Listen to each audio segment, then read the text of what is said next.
পাবনার পাগল আছে কি নাই সেটা দেখবো। ইংলিশে একটা ডায়লগ দেয়া লাগবে, আমি মান্নার ডায়লগ দিম একটা। মা তুমি হয়তো জানো না মা। কথা বলতে ভেরি গুড। যারা আমার পাবনা মানসিক হাসপাতালে ভিডিও দেখেন রোগী দেখার নাম করে অবাধে ঢুকছেন সাধারণ মানুষ। শুধু তাই নয়, কথিত কন্টেন্ট ক্রিয়েটররা রোগীদের নিয়ে বানাচ্ছেন অপমানজনক ভিডিও। দর্শনার্থী আর টিকটকারদের দৌড়াতে অতিষ্ঠ পাবনা মানসিক হাসপাতালের রোগীরা। কিছু কিছু দর্শনার্থী ও টিকটকারদের কাণ্ডজ্ঞানহীন আচরণ এবং কর্মকাণ্ডে দেশের বিশেষায়িত এই হাসপাতালটির কর্মকর্তা কর্মচারীরা চরম বিব্রতকর পরিস্থিতির সম্মুখীন হচ্ছেন। পাবনা থেকে আহমেদুল হক রানার তথ্য, চিত্র ডেস্ক রিপোর্ট। মানসিকভাবে বিপর্যস্ত এসব রোগী থাকেন পাবনা জেনারেল মানসিক হাসপাতালে। হয়তো সেবার মাধ্যমে ফিরবেন স্বাভাবিক জীবনে, তবে মানসিক সেবার হাসপাতালটি যেন এখন হয়ে উঠছে কৌতুক আর হাস্যরসের কেন্দ্রবিন্দুতে। পাবনার পাগল আছে কি নাই সেটা দেখবো। ইংলিশে একটা ডায়লগ দেয়া লাগবে, আমি মান্নার ডায়লগ দিম একটা। মা তুমি হয়তো জানো না মা। কথা বলতে ভেরি গুড। যারা আমার পাবনা মানসিক হাসপাতালে ভিডিও দেখেন রোগী দেখার নাম করে অবাধে ঢুকছেন সাধারণ মানুষ। শুধু তাই নয়, কথিত কন্টেন্ট ক্রিয়েটররা রোগীদের নিয়ে বানাচ্ছেন অপমানজনক ভিডিও।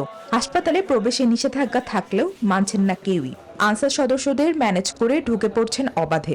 এমন ঘুষ লেনদেনের দৃশ্য ধরাও পড়ছে গোপন ক্যামেরায়। এই ঘটনায় জড়িত থাকার অভিযোগে কয়েকজনকে অব্যাহতি দেয়া হয়েছে বলে জানান হাসপাতালের পরিচালক।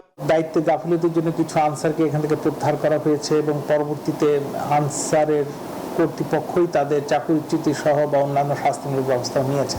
এদিকে কিছু কুরুচিপূর্ণ কন্টেন্ট ক্রিয়েটরের এমন আচরণে ক্ষুব্ধ মানসিক হাসপাতালের রোগীরা। স্যার আমরা যখন ঘুমাই লোকজন এসে বলে গান বললো, টিভি দেখো, টিভি দেখতে হবে না, লোক মেলা রকমের কথা বললে স্যার আমাদেরকে যে নানান রকমের পানি ছিটে দিয়ে জ্বালাতন করে। আমাদেরকে যদি এখন পাগল টাগল বলে এবং বিভিন্ন ধরনের উস্কানিমূলক কথাবার্তা বা বলে ফেসবুক ইউটিউবে ছেড়ে দেওয়া হয়, তাহলে তো এটা আমাদের প্রেস্টিজের সমস্যা। কথিত এসব কন্টেন্ট ক্রিয়েটরদের আচরণে বিরক্ত হাসপাতালের কর্মচারীও। আমরা যারা স্টাফরা আছি তাদেরকে নিষেধ করার পরেও আমাদের বিভিন্ন রকমের হুমকি দামকি দেয়, ভিডিও করে নিয়ে ভাইরাল করে দিব। দ্রুত এটা যেন আমাদের বন্ধ হয়, সে ব্যাপারে কর্তৃপক্ষ সজাগ দৃষ্টি রাখবেন। রোগীদের চিকিৎসায় এসব কন্টেন্ট ক্রিয়েটরদের বিরুদ্ধে দ্রুতই পদক্ষেপ নেবেন কর্তৃপক্ষ, এমনটাই প্রত্যাশা সচেতন মহলের। Desk report, news 24।